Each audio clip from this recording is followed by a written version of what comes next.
Good evening everyone, this is Sadhguru Singh, Assistant Professor, Department Chemistry. Welcome to the second lectures of Basics of Chemistry. In the previous lecture, we have discussed what are the chemical reactions and what are the possible outcomes that can be seen or observed at the end of any chemical reactions.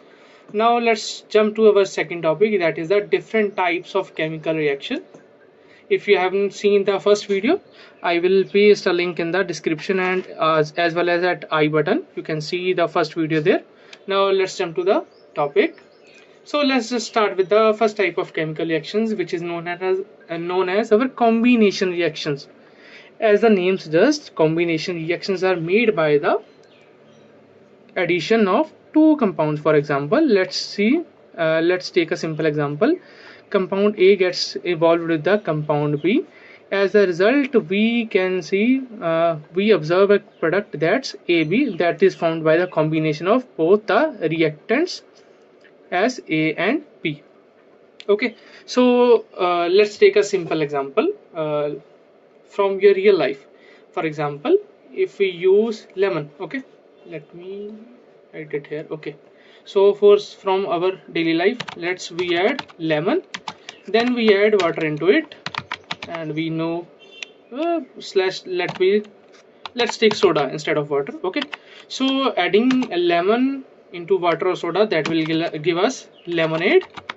That's our simplest example of combination reaction. Okay, so we had just added simple things. We added lemon into water or soda, that gives us the lemonade. Okay, so at the end of the reaction, you cannot separate out water and lemon back together. Okay, so that's why it's called a combination reaction.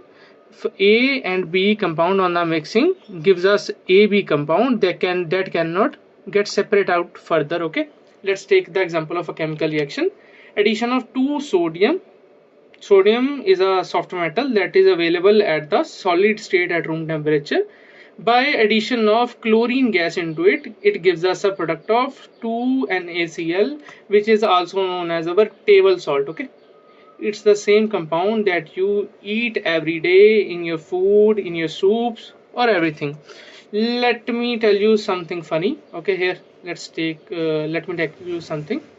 It's really funny. Okay, just take a look here. Sodium is a metal. Okay, we all know sodium is a dangerous element. It's always kept under kerosene oil or paraffin waxes to store it. Otherwise, it's very volatile if it gets in the contact with water. Okay, so water, indirectly the water is present as a vapor form in our air. Okay, so we cannot just store sodium or place it somewhere on our shelves where it gets into contact with air or water vapors. It just blasts. That's our sodium metal. It's blasts when it gets in contact with a water molecule. On the other hand is chlorine. It's a very dangerous gas, and it can kill someone. During the World War I, the chlorine gas was widely used to kill innocent people during the warfare. Okay, so but on the combination, what we get is sodium chloride. Sodium is extremely dangerous metal because it's blast when it gets in contact with water. On the other hand, chlorine is very dangerous gas that can kill people. But on the combination, what we get is sodium chloride that just sours your soup. Okay, it just makes your food taste better, and it can be used as a preservative. Okay, now let's jump to the second type of chemical reaction, that is known as decomposition reaction. In combination reaction, we have heard that we learned A plus B gives us a compound that is AB. But in the decomposition reaction, exactly opposite happens. A combination breaks down to give free metal or non-metal compounds. Okay, so the combination gets separated into ions. So let's take the example of 2AgCl, which is our silver chloride. Okay, so silver chloride gets separated out into silver as well as chloride gas. It's called our decomposition reaction.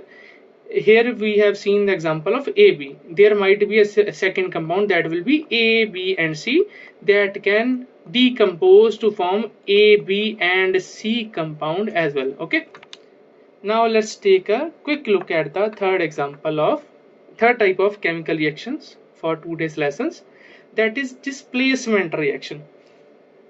Let me take you let's take a simple example first. Okay, in general reaction we have seen that A plus BC, here BC is a molecule and A could be a single element, that gets combined to form AC plus B. Here we have seen the A is now combining with the C by removing B out. That's why displacement reaction. So let's take another example. Let me take you to the screen. Okay, so here you can see, for example, it's you. I'm marking you as B1 for boy 1, and you know two friends, that is B2 and B3. That will be a little confusing. Let's take the another example. Okay, let me write it down for you. Let's take another example. For example, if you are B1, okay, and you know a group that is B2 and G2, and due to some issues B2 and G2 went into the fight. So now B2 and G2 are separated out. Now B1 and G2 are friends, but B2 left the group. So that's our displacement reaction, okay, in which one molecule gets breakdown, but one of the atom moves with the other element for better stability or formation of new molecule. Okay, that's our displacement reaction. I hope that's clear to every one of you. Okay, so here we can see the example of copper sulfate. Copper sulfate is in aqueous solution. Copper sulfate gives us a light blue or teal blue color. Okay, that's our copper sulfate. So copper sulfate gives us teal blue color, but when we proceed the reaction in the presence of zinc, zinc can be used as a catalyst. Okay, so if we proceed this compound in the presence of zinc, that gives us zinc sulfate by removing or displacing copper out of the molecule. Okay, so let's take another example here. Okay, that's you went to a party. Okay, there B.C are the two friends, and one of them started a fight, so now they are separated out as A and B and C. I'm just displacing the reaction. Okay, so now B and C are separated out. Now C wants more stability, so it joins B, because in atomic form these are least stable. Okay, so now AC is a product and BC1 is the elemental state that separate out. That's our displacement reaction. Now moving out to the fourth chemical reaction of the day, that is our double displacement reaction. Okay, so double displacement reaction is the advanced version of single displacement reaction we learned in the previous slide. Now take a quick look here. In double displacement we have two molecules. Okay, first one is AB and second one is CD. So now what is happening, I am drawing the equation right here. Okay, AB plus CD. So now due to chemical changes and some specific conditions, these molecules are breaking down. Okay, so after breakdown what we get is A plus B. I'm writing a little space here, it's addition E. Okay, C plus D. Now what we are saying is A is moving to D to form new bond and B is moving toward the C. In previous classes we have learned that new bonds are formed when the previous or older ones gets broken down. Okay, so you have to break older bond first to form new bonds. Okay, so now A have to break AB bond and we have to break the bond between C and D to form A's bond with D to give AD and B to form new bond with the C, that will be BC. Let's take the example of HCl. HCl is one of the concentrated and stronger acid. It's available in our stomach. That digested foods for us and help in the digestion. Okay, so it's in the aqueous state, it is highly concentrated when react with the sodium hydroxide. So HCl is a strong acid, I'm writing in short as SA. and sodium hydroxide is a strong base. So what happens when you react an acid with a base? The end product is neutralization, gives us one salt and water, and sometimes we can see liberation of hydrogen or carbon dioxide gas depending upon the type of chemical reaction. Okay, so when HCl reacts with sodium hydroxide, now bond is broken down here and here. Now H is combining with OH to give water, H positive OH negative, and sodium is getting combined with HCl giving us sodium chloride, which is our table salt. Okay, so now move to the fifth and the last most important type of chemical reaction that we are going to see, that is our redox reaction.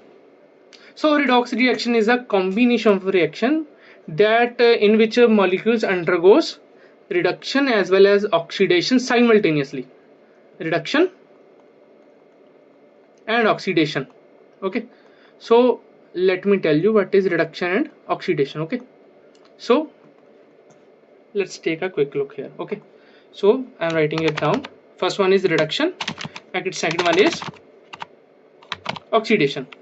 Okay, so now take a quick look here. What happens in the reduction? In the reduction, either hydrogen molecule is added up. In oxidation, hydrogen molecule is reduced, okay, or removed from the system. And in a reduction, oxygen is either removed from the system.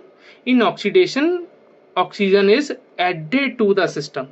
And in a reduction, what we can say, electrons are added to the system, and in oxidation, electrons are removed from the system. Also, in a reduction, the oxidation state of a compound decreases. I'm writing as a negative or decrease sign. And in oxidation, oxidation state number increases or plus towards the positive side. Let me repeat it for you. In reduction, our molecule either reduces hydrogen or increases. Here we can look. Okay, in reduction, either my molecule will gain hydrogen. In oxidation, it will lose hydrogen. In reduction, it will either lose oxygen, or in oxidation it will gain oxygen. In reduction, it increases electrons or accepts electron, or in reduction it loses electrons. Here are four conditions. One of them is true at every state. So one of them is technically possible at any state you can observe. Either my molecule will reduce or gain hydrogen, either it will change oxygen, either it will change or gain electron, either the oxidation state might change in a compound. Okay, so these are the four conditions of reduction and oxidation. I hope you have learned this in your previous classes before, in classes 9th and 10th. Okay, so if you haven't learned it before, I am explaining it again. Let me write it again for you. Okay, so I am writing in another way. Let's take a quick look here. Okay, so in reduction, you will, I'm writing as H2 plus. Okay, so in reduction you gains hydrogen, but in oxidation you loses hydrogen.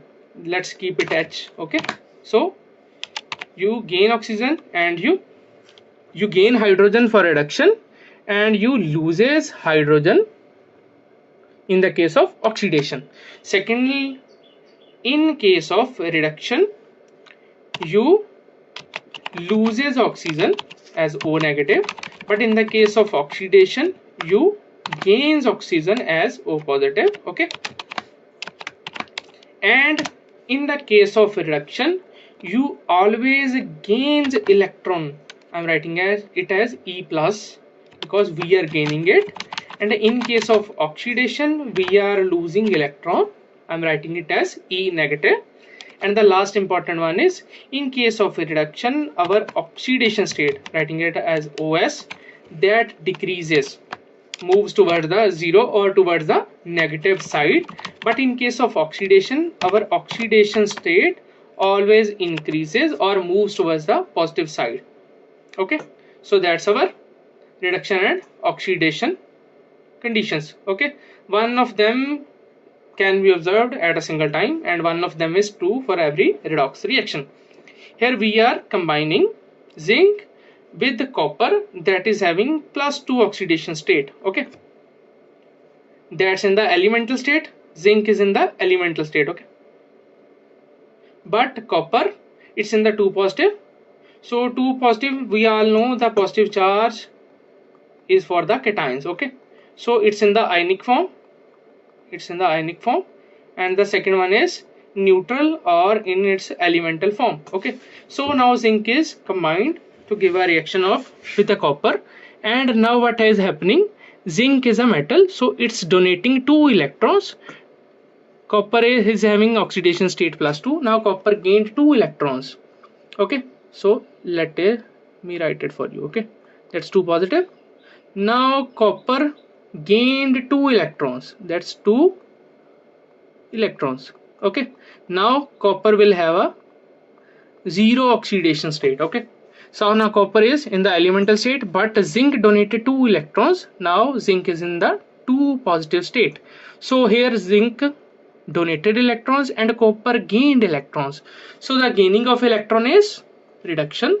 So copper went through reduction and zinc went through the oxidation state. Okay, let me write it for you very clearly. Okay, so I am using a blue color here because zinc donated electrons and the reduction of removal of electron is always oxidation and gain of electron is reduction. So zinc donated electrons, so zinc went through the oxidation.